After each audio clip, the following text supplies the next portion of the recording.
Welcome to my podcast, Today's Dream, Tomorrow's Reality. My name is Vicki Poole. I'm a master transformational coach and a hypnotist specializing in habit change. This podcast is sponsored by the Enlightened Beach. And this podcast is all about embracing our mosaic life. And some of you may ask, what is a mosaic life? It is recognizing that all the pieces of our life, the good, the bad, the indifferent, have all come together to make us who we are. Change any one thing and we are different. With that in mind, I invite you to embrace your perceived imperfections and celebrate who you are. This podcast is unedited and raw, just like life. And I am your host. And today I have a special guest with me that I will introduce in just a moment. But I would love for you to leave a comment on whatever platform you're on, and remember to like, subscribe, and share. So now let's get started. All right, so before we start, I want to make sure I did hit the record button. It looks like I did. All right, good. So this lovely lady right here, I will say that I don't really know her well at all. I have said before that I love getting into different groups, and when I see somebody that has a powerful message, a powerful post, and it touches at my heart or whatever, then I'll reach out. And so I reached out to her, and I will admit that I just told Amy that I don't remember exactly what her post was, and that's okay. But I will be taking better notes from here on out as to what the post is. But we met in I saw her post in the Create Your Best Year group. And so her name is Amy Willis. And I'm so happy to have you here. And I know this is a little bit different from what you normally do, but we're just going to embrace it and go with it. So I know just a touch about your story, but I would love for you to maybe share with the listeners, the watchers, that how you kind of developed into the person that you are today. So this is a very different podcast style than I'm accustomed to. Yep. So yeah, it's all very interesting, but let's just go with it and see what happens. Yeah. So my name is Amy C Willis. I am the holistic sober coach. I work professionally and have been working professionally in the addiction recovery space for the last almost 5 years. I predominantly work with women and folks within the LGBTQ plus community in entering and sustaining sobriety. I am a woman, I'm a queer woman, and I also struggled with alcohol addiction for more than 15 years of my life. I grew up in a home where one of my parents, my dad, also struggled with alcohol addiction. So it was around and it was in the environment growing up. And ultimately, it was my dad's early passing related to his alcohol addiction that really served as the catalyst to me looking at my relationship with alcohol with a more how old curious. were you then? I don't remember how old I was, maybe 30. But my dad passed away in 2014. Okay. And I ended up getting sober in 2016. So I've been sober for more than 7 years now. Okay. Well, congratulations for that, because that's Thank you. a huge momentous thing. So you said only one of your parents were involved with alcohol? Yep. Yeah. So I'm imagining, just in my mind, that under that context, one parent's sober and one's not, that probably created a lot of angst in the family. Did you have siblings? I do have a sibling, and my mother wasn't sober. She just didn't struggle with alcohol. Okay. All right. So they drank together. She just didn't have all the issues that came from it. She drank occasionally. It wasn't really a bonding thing in their relationship. I can think of a handful of times in my whole life that I've seen my mother consume alcohol, but so she wasn't really a drinker. She just wasn't sober. Okay. So when you were young, you were having effects or having difficulties with your father with drinking. Does that sound about right? His drinking definitely impacted his behavior Yeah. and how he showed up in our family and in our relationship and in his relationship with other people. Yeah. Well, I know for myself, I used to know someone who was an alcoholic, and when he was drinking, he was very flamboyant and he was very, fun to be around and everything. But then he had been an alcoholic for so long that when he wasn't drinking, he was paranoid. He would get aggravated and agitated. And I remember some people that had known him forever before he really became an alcoholic. They would tell me, I wish you could have met him before he had this addiction because he was an Mhm. amazing human. Mhm. And so I would imagine that there was something like that with your dad too, that when he was drunk, you knew when to, or you knew exactly when you could be yourself and when you had to hold back because of what state he might be in. Yeah, I mean, we definitely learned how to adapt based Mhm. on what was happening. Yeah, yeah. Kids are pretty resilient with that, right? Hmm. So, as you were getting older and you saw all this going on with him, what was it that brought you to take your first drink? Do you remember that? Um, uh, I mean, I had been given alcohol when I was younger, but that's not really when I started drinking. I started drinking when I was about 16, and it, for, like very much like my peers and my friends at the time, it was experimental, it was social, it was something that we were all kind of getting into. But I think there was some turmoil happening in my home, Mm-hmm. in my household, which was stressful, and I couldn't get away from it and I didn't know how to deal with it. And so while I initially started drinking for social reasons and experimental reasons, it quickly became something that was relief and was a way to kind of create or press pause, I guess, on everything that was happening at home. Yeah. And that's what they teach on TV, right? Because I'm sure you're aware of it. It's like I notice this all the time that any show that I'm watching, there's all these different angst things that are happening. The first thing they do is they sit down and they have a drink to decompress, Mm-hmm. to have a conversation. And so it's really just become like in our face over the years of this is how you deal with things. Yeah. And so, and it takes I would say a really strong person that's going through all of this stuff and they recognize that they're doing these things, but most of the time it's something that you can't stop until something happens to kind of put the brakes on or make you think more. So when you got to the place where you were recognizing that this was really not the path that you wanted to go down, was it because of your father's death, or was there something that happened that put that in your mind more of I don't want to do this anymore? Well, as I said earlier, I would say that his passing was definitely the catalyst, because, his drinking, he drank heavily and he drank for many, many years. And I was on that path with him, basically.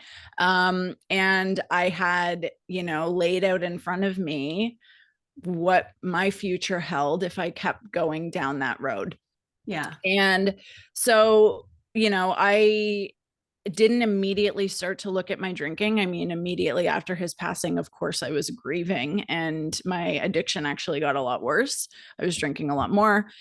And probably about a year or so after his passing and the acute grief had kind of finished, I was just getting to a place, and I don't remember a day or a time or a moment specifically when this occurred, but I found myself asking, like, is this it? is this all there is for me and for my life? Being in this cycle of thinking about drinking, planning the next time I'm going to drink, drinking heavily, blacking out, being hungover, rinse and repeat. And there was something in me that said that, like, I'm here for more than this. I have something in me that is bigger than this, and I'm supposed to be doing something that's not this, because this is going to kill me eventually, and I didn't want to die. And so that was really the starting of me looking at how this thing existed in my life. And I wasn't even to a place where I was thinking about sobriety, but I was like, this is not working. So what are the options? So what were the options? Well, I started to explore periods where I was, at the very least, a little bit more intentional and a little bit more mindful. Like previously, I just drank and drank and drank. I didn't put limits on it. I didn't have any kind of like, I don't do it here, I don't do it here, I only have 2 drinks. Like none of that existed. So I did start to implement small periods where I wasn't drinking. And I just started to explore what it could look like to do things differently with alcohol. Ah, that sounds perfect. So anybody that's listening, I mean, that's definitely an amazing beginning when you get to a place like that. I know I have a relative that was quite the drinker, and they ended up going on an ayahuasca trip, and that kind of put them into a place where I've got to make a change. And so it's pretty cool when people don't have to have an enormous thing crash down on them, Yeah. and they can still be able to cognitively make a decision that I want to do something different. And Yeah. so how has your life changed since then? I know you're doing some amazing work just from what we were just talking about and what I saw on your intake form that you've been doing to help others with this kind of process. So how did you kind of get started into that? Because you're working on getting you sober and you feeling good about life, and then you make a decision that you want to help others. How did that come about? Mm-hmm. I will answer that, but I do want to circle back to what you Okay. just said. I think that there is a myth around the idea of a rock bottom. I Okay. think that comes out of AA, Yeah. which is like, it's great if it works for you, but for a lot of people, AA as a program just like doesn't work. And I think the idea that we have to wait until something horrendous happens in our lives before we can make things better Yeah. is super problematic and false, right? And I think a lot of people wait with that in mind. Like, I haven't hit rock bottom yet. Like, I haven't hit someone with my car or lost my job or been forced into rehab. And it's just like, we don't have to wait for something terrible to happen before we can actually start to create change in our lives. So I just wanted to address that because I Yeah, think it's really definitely. important. Yeah. And then in terms of how I got into the work that I'm doing, finding sobriety, not only saved my life, but it really, really changed my life in profound ways. And it continues to be one of the most powerful decisions that I've made to date in my life. And what I think I was looking for in alcohol, I actually found in sobriety, which is freedom, confidence, my authentic self, like really building that true relationship with myself. Anything feels possible now in my life. I And love that. yeah. And so obviously it's been a very profound experience for me.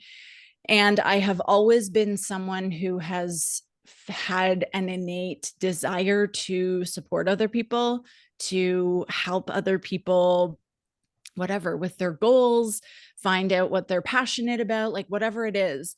And so in getting sobriety, or in getting sober, I found it really inspiring. And I wanted to, when I started to share what my journey had been like, a lot of women reached out to me and they said, I've also been struggling with this thing and I just don't know how to make the change. I don't know how to make it stick. And so I knew that there was a need for something beyond what existed, which at the time was mostly AA. And fortunately, the sober curious movement has really grown, and there are so many more options now for people in terms of support and care. But I felt really inspired to get into the space and support people. And so I got trained as a coach, which is really, really, really important.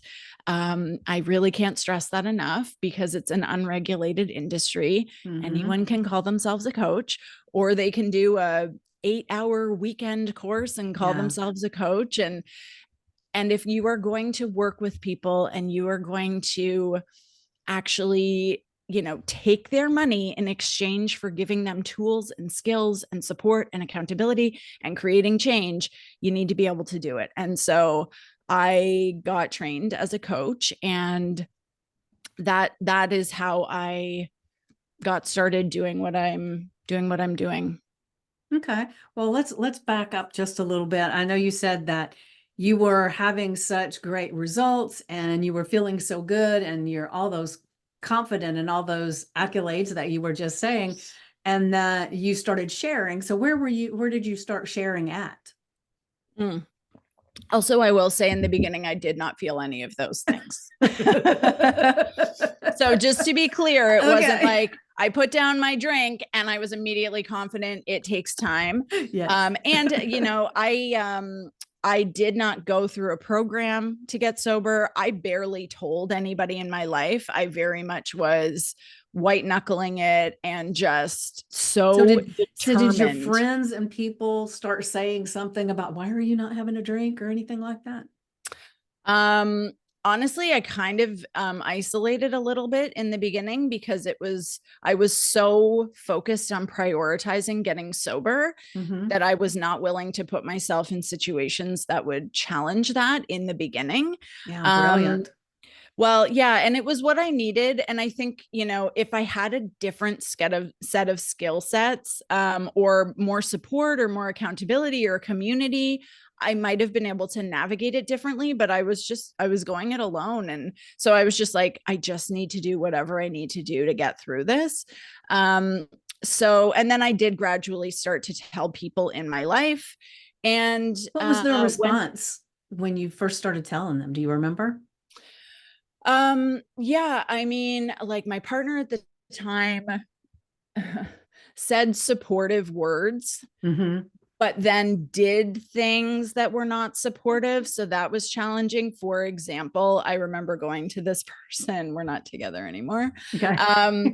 But going to this person crying, and just after another night of heavy drinking and just being so upset, and literally saying while crying, I cannot do this anymore. I cannot do this anymore. I have to stop drinking and I have to do it now. And I was met with, I get it. And we have tickets. This is not a fictionalized anything. We have tickets to the Cider Festival next weekend. So could you just like bump it back a week? And it's like funny now, but like the desperation of that moment for me, I was like, I am going to die if I don't do something about this.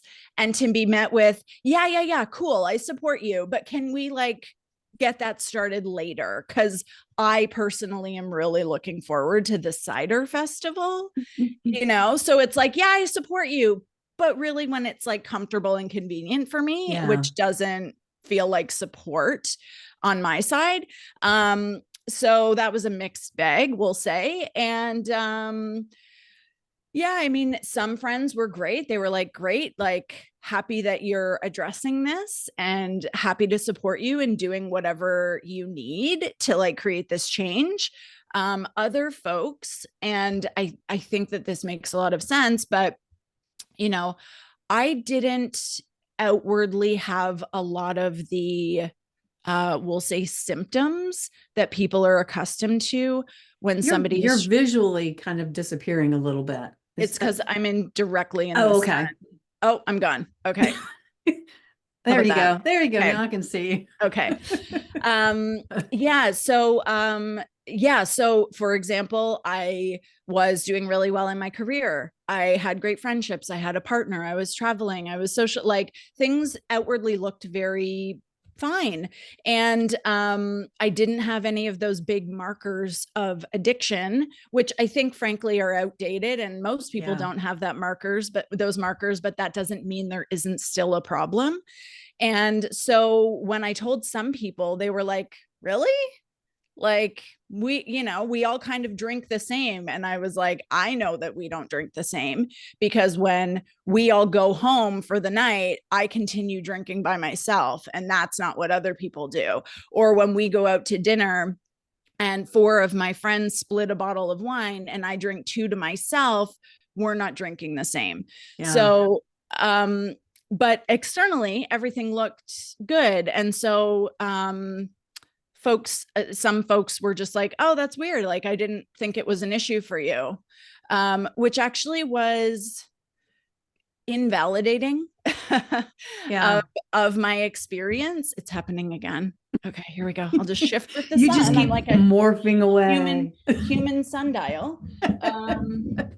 Yeah, so it was, kind of a mixed bag. Yeah, yeah, I Yeah. can see that. And I know it's not the same thing. So don't think I'm saying what you went through is the same, okay? I can't Um, wait to hear what you're going to say next. but I've been struggled with my weight my whole life, right? Mhm. And what would happen to me, I would start really getting, I've got to lose this weight because of whatever reason it was. And I would make the decision and I would pick out the diet and I would start the diet.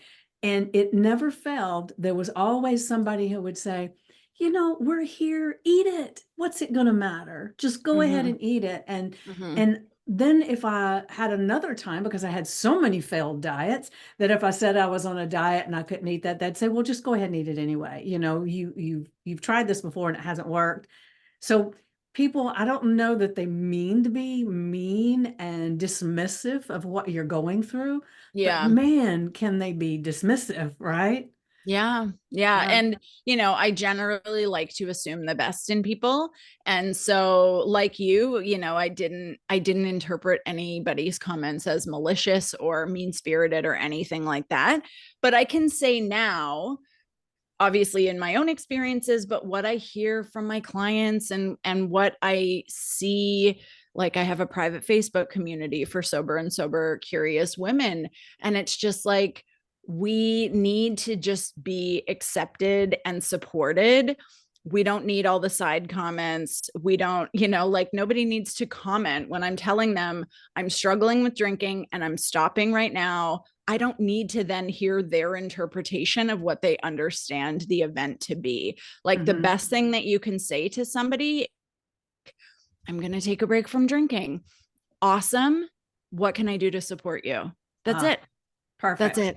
Yeah. Right? Yeah.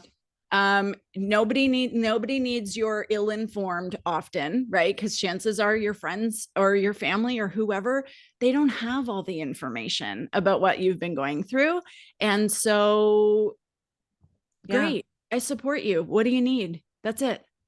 Yeah, because we show up in life with the filter of our lens of Mhm. whatever we've been through. And a lot of times we think, or I would say typically a lot of people think that what you're feeling is something that they feel. And Mhm. they kind of try to, tell you what they would do and how they would do things when it's nothing the same.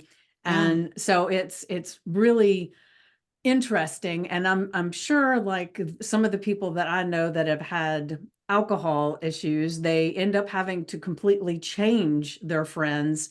But I wonder if that happened to you. And I wonder too, because I know with some of them, it's not necessarily that they said, I can't hang out with them anymore because they drink and I don't want to drink. But at some point, the people, because they weren't partaking at the same level they used to, the people stopped inviting them to go, kind of thing. Did that Yeah, happen with yeah. you too? I would say, the people who I was spending time with, where the focal point was really alcohol and partying and that, like, yeah, those people fell off because the one thing we really had in common was no longer in the picture. Right. And so I think, and I coach my clients on this without fail, every one-on-one client, every group coaching program, around like navigating changing relationships. Because one, we have normalized alcohol to the point where we no longer question why we're doing it. And so when somebody in a friend group or somebody in a dynamic changes their relationship to alcohol, everybody around them immediately gets weird about it. Like they somehow feel like they're being judged, or I think sometimes the sober person, I mean, just by me being a sober person, being in certain spaces, I function almost like a mirror to people without saying or doing Yeah. anything. Yeah. And a lot of people just don't want to look at their relationship with alcohol or what their practices are with it. And it's all good. They don't have to. But I think we will go to great lengths to protect keeping our relationship to alcohol intact. And if there's anything that feels remotely threatening about that, people don't want it around. Yeah. And so sometimes that means that the sober person no longer gets the invite, which sucks. And chances are the sober person maybe doesn't want to go hang out at the bar because that's not fun as a sober person in the ways that it once was. Yeah. Being the only sober person in a group in a crowd is just like, Yeah, I mean, yeah, certainly like my definition of fun has changed. And that doesn't mean I don't have fun. right. It just looks You just different. remember it the next day. Yes, exactly. And it's interesting, right? Because I think back on that and I'm just like, blacking out, being super hungover the next day, saying and doing things that are very out of character for me, having to clean it up the next day, feeling like a bag of garbage. Like that is not fun. None of that is fun. So anyway, so I think, for me, yeah, some relationships did change. And I also, in showing up as a sober person and really working on my relationship with myself and showing up authentically, I also then attracted a whole bunch of new people into my life. And that's really awesome, Yeah. and they actually know me for me instead of the drunk version of me who was scared and lacked confidence and didn't feel like she belonged anywhere and like all of those things. And so I think the bonus is that when we show up as ourselves, we attract people. And sometimes in the loss of those other relationships that, like, frankly, maybe weren't the relationships you thought they were, because if alcohol is the only thing that's sticking that relationship together, it's not necessarily one of substance, we'll say. But in those people stepping out of the orbit of your life, it creates space for new people to come in, and that's pretty amazing. Yeah, definitely. Well, as you were saying that, I was thinking of I'm not a drinker now. I have, especially when I was in college and everything, I would drink and party and all that stuff. But I at one point I had a wine refrigerator in my kitchen, and then it got to where I was just putting bottled water in it. So I thought, why am I got this wine refrigerator for bottled water? And I sold it. But the thing that I find amazing is that I can go out with people, like a group of people that I don't really know or whatever. And if they're drinking, they almost act offended that I don't want to drink. And they're, Yeah. what, you can't drink? I said, no, it's not that I can't. I don't want it. I'm Yeah. fine with my glass of water. I'm fine with this. This is what feels good to me. And Yeah. I've really always been amazed with people feeling like, it's almost like, the kid that is doing something wrong and they try to get all their friends to do the wrong thing, because if somebody's going to get in trouble, they all are. So Yeah. it almost feels like that they are trying to pull you into that because they don't like it either, and they just want you to be this in the same misery as they are. Yeah. Which is just like, Yeah, is that who I want to be around? yeah, yeah, Like, yeah, and I think that that's like the other part that like we don't talk about in the process of getting sober, and maybe like relationships adjusting or changing. um as the person getting sober, you might find that you don't like the people in the same ways that you once did. yeah, So it's not always about like, I'm going to lose all my friends, but you might actually learn like, that person and I just like don't jive as well when I'm not drinking. And like, yeah. what does that say? Right. Hmm.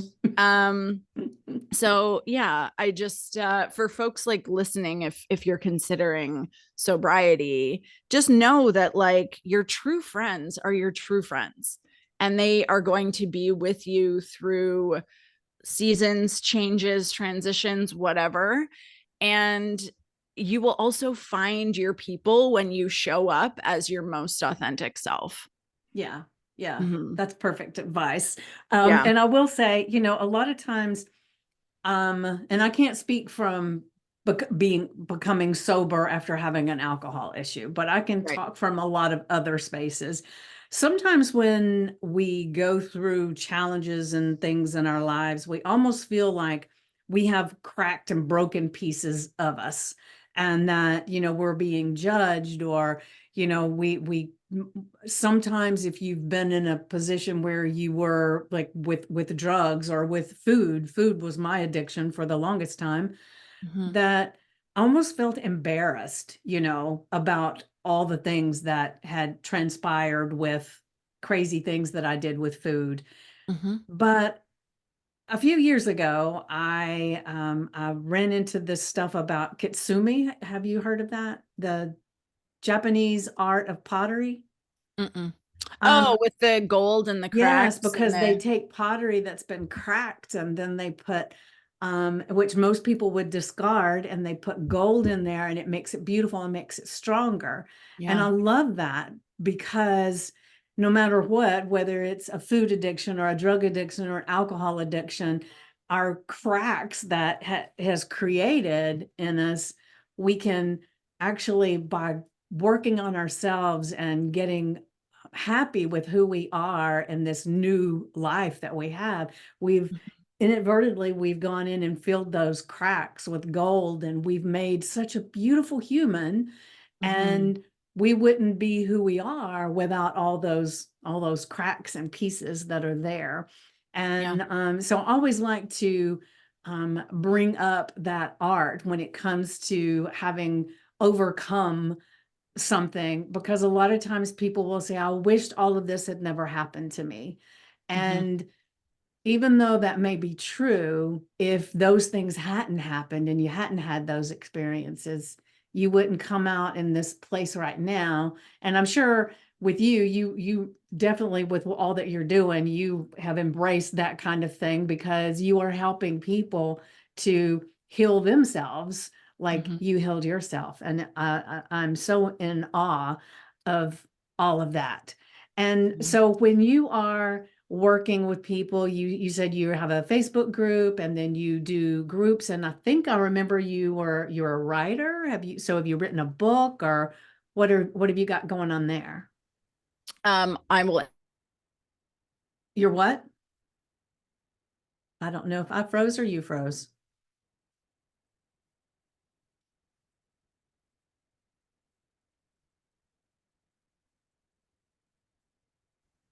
Hello. There you are. Okay. Hi. I don't know if you froze or I froze, I'm but not sure. You froze on my side, but I don't know what it looked like on your yeah, side, you but we're froze on my back. side, so it doesn't matter. Okay. But you said, I just wanted to circle back to the okay, art piece. okay. And yeah, I mean, it's interesting because I've experienced a lot of trauma, challenges, obstacles, throughout my life, like even just the small parts of my story that I've shared, right? Like that's evident. Um, but I would not change a single thing that I have gone through because it led me to here. Mm-hmm. And I truly believe that, and this has been my experience, is the most challenging obstacles, situations, seasons of our lives are the times when we get the biggest and most needed lessons, skills, when we grow the most, when we evolve the most. And, all of that builds resiliency and builds confidence.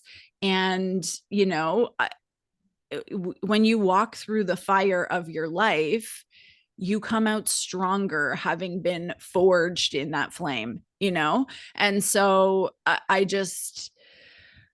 know it's challenging and it's uncomfortable and it's painful. And truthfully, I think if we didn't have any of those challenges, one, we wouldn't be who we are. We wouldn't have the confidence. We wouldn't have the resiliency. And we wouldn't have the same appreciation for when things are so great. When Yeah, we yeah, have those moments of joy or those pockets of happiness. And it's all just part of the human experience. And so I think we, culturally and socially have this obsession with like being comfortable.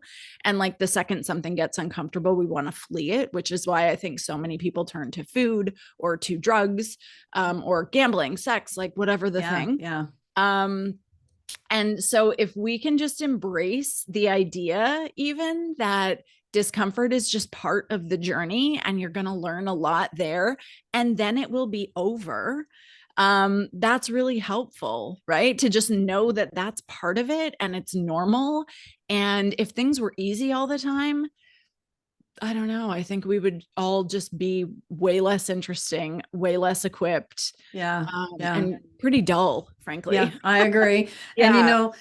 it is Zig Ziglar that always says, don't wish things were easy or wish you were better, Yeah. to learn and to grow. And Yeah. diamonds don't come out of the ground because Yeah. everything was wonderful. It's all the Yeah. pressure that they were put under to create that Exactly. beauty. And so I remind myself of those things every time I go through some kind of stressful situation. Okay, Yeah. I'm getting polished right now and I'm doing good. Yeah. And Yeah. I think the value comes in, we all have that stuff happen, just at different degrees and different things. It's finding a place, like you said, of how is this making me grow? How am I learning? What can I make out of this to Yeah. create the diamond in the end? Yeah. Yeah. Yeah. Absolutely. So you asked if I was a writer. I am a Right. writer. I haven't written a book. I have a blog on my website. I write for various different publications, but yeah, I've always enjoyed writing, and I find it's a really great way to connect with people and to share parts of my story and maybe to provide inspiration along the way. Yeah. But it's a medium that I quite enjoy. All right. So no, you're not planning on writing a book, or is that in the future? I am planning on writing a book. It is not currently in the process, but Oh, it it's starts here. So yeah. I mean, it's in there. yeah. There's a book in there. But I don't have any like timeline for it or Yeah, or yeah. whatnot. But Yeah, yeah. I had a guy that's an author on my podcast a few months ago, and we were talking, and I've got a bunch of books in my head, and I've got some that have started on notebooks and everything. So he said Mhm. the best thing to do is, he said, what he did was he put a little whiteboard up, and then when some idea would come to him, he'd throw a little sticky note with that whiteboard. And then he said that way he got them out of his head and on the board. And then when he got ready to write, he said he just took his sticky notes and he did his thing. So Yeah. it's you've got your stuff that you're putting out on your blog. So if you're like, I know some people take their blog and they turn it into a book. Mm-hmm. Yeah. Yeah. Yeah. Yeah. So, I mean, yeah, it's there. I would say probably in the next 10 years, all right. maybe the next 5, but yeah. Yeah, that sounds amazing. Mm-hmm. And you're a public speaker? I am. I do speaking events, lots of podcasts. I'm also, since we're talking about all the things, I'm also a yoga teacher. I'm Ooh, also a nice. meditation teacher. I'm also an EFT practitioner. So I got a lot on the go. Yeah, yeah. I do EFT as well. Oh, great.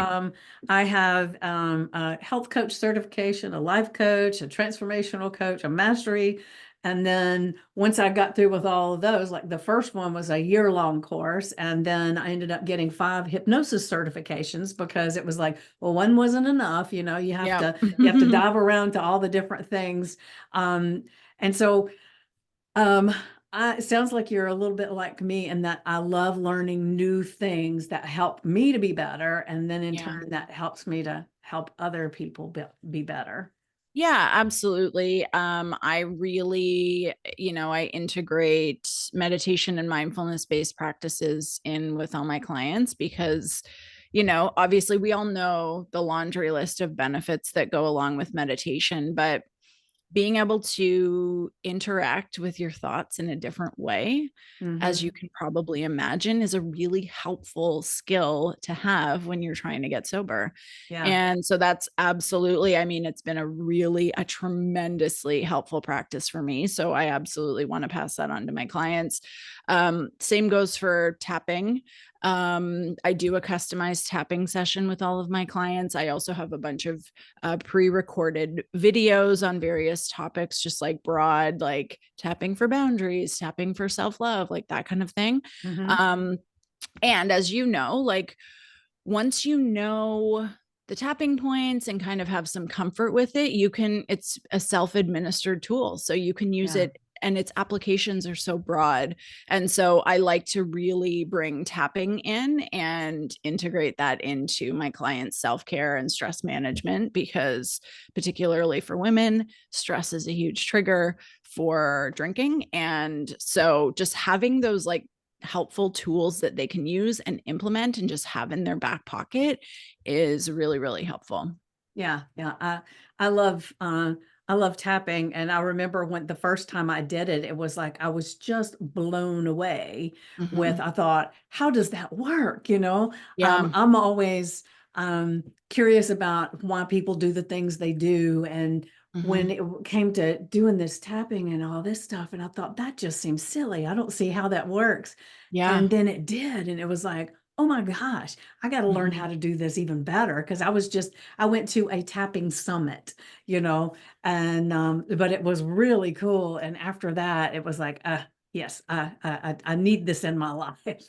Yeah, yes. And I had kind of a similar, like when I first heard about tapping, and it was years and years and years ago, and I was reading about it in a book, and I was like, this is weird and I don't get it. And Yeah. I closed the book and I put it on the bookcase and I didn't touch that book for years. And then tapping, there was like a little bit of tapping coverage in my coaching training. And so it popped back up in my life. And then I ended up hiring a coach and her main modality was tapping. And then I hired this other coach and her main thing was tapping too. And I was like, there's something to this. Yeah. And then I I get got, the hint. yeah, I got certified as a practitioner. And then like you, I'm like, I need to understand how this works. I need to understand the science behind it. And there is so much science behind it. Like it looks a bit wild, right? When you're seeing it for the first time. And it's interesting because I held a mini retreat yesterday, Mhm. and it was yoga, meditation, mental rehearsal, and a tapping session. And I was just like, everybody, this is going to look a little bananas. But I can also hand you an entire book of all the different studies that tell us how effective this is on a whole range of issues, and how it's more effective than a lot of traditional therapeutic modalities like cognitive behavioral therapy, as an example. So it's a little woo woo, but it's science based. And I like that. So Yeah, me yeah. too. I like something that they can show evidence of how it worked, Yeah. instead of it's just theory, because a Yeah. lot of things seem just theory, and so that's why people have to be careful about who they listen to, right?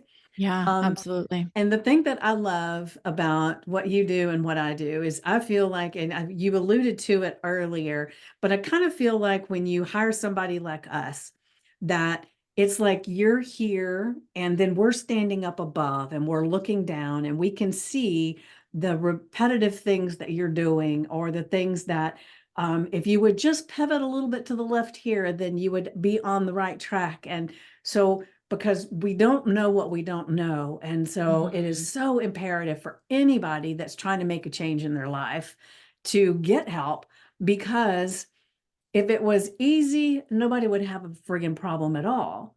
Yeah, we wouldn't Because have jobs. no, and everybody in their life, there's probably not a soul alive that hasn't said that they wanted to change something.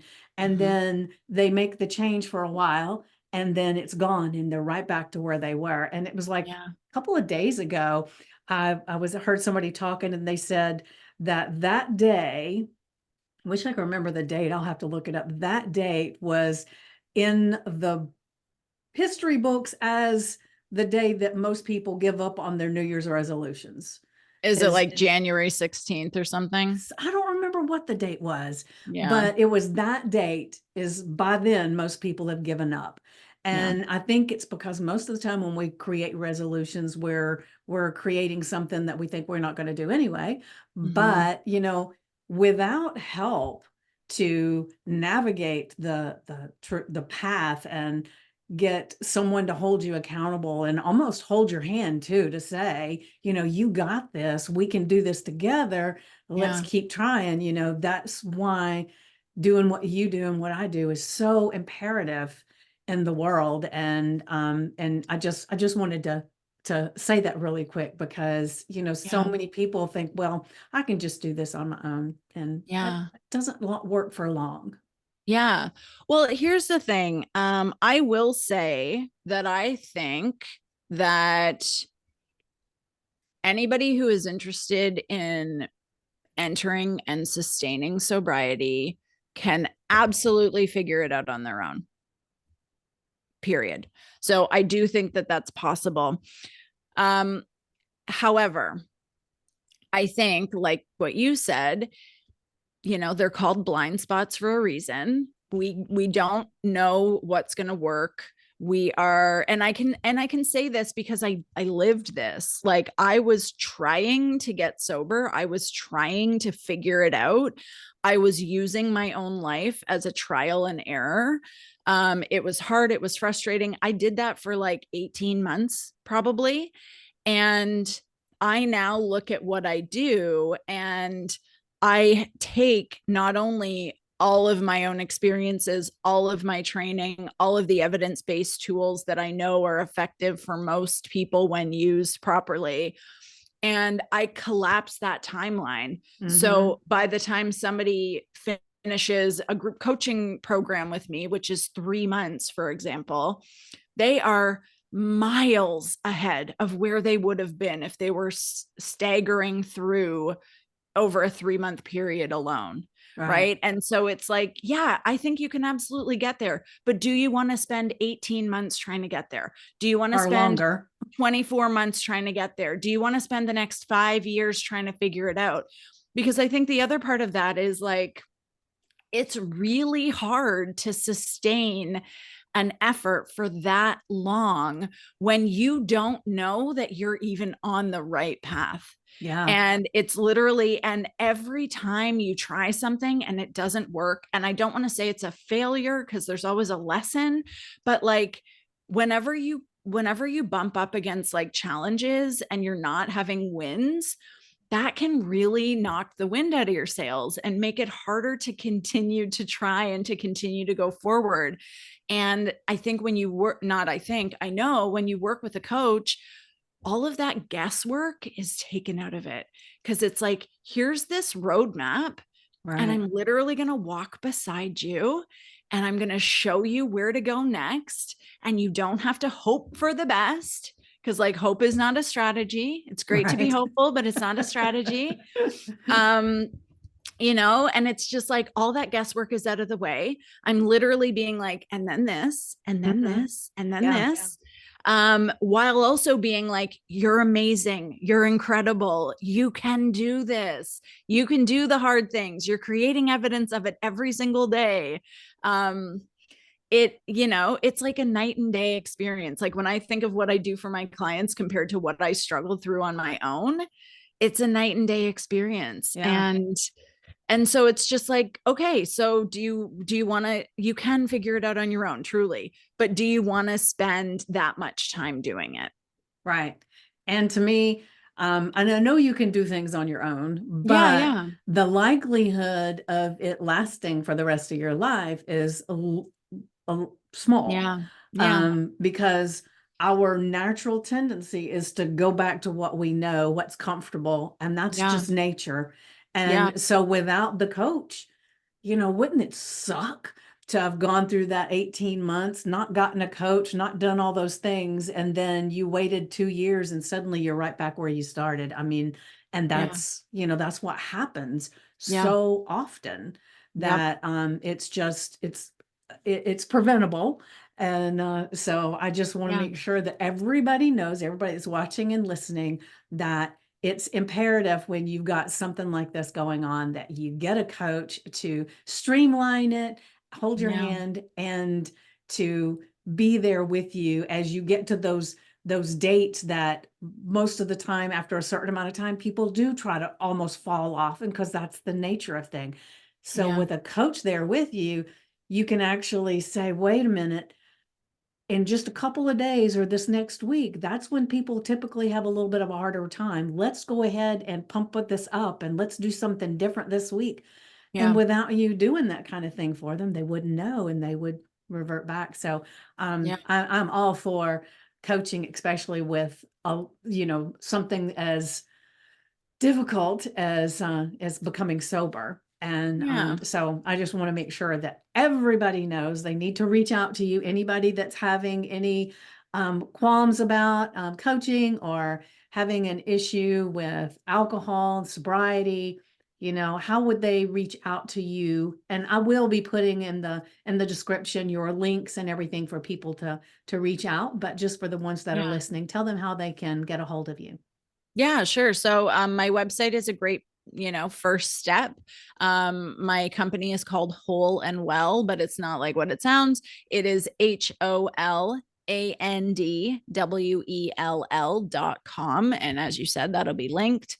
Um, I'm also pretty active on Instagram, and I post a lot of helpful free content for people, including like tapping and meditation and tips and questions and like all that kind of stuff.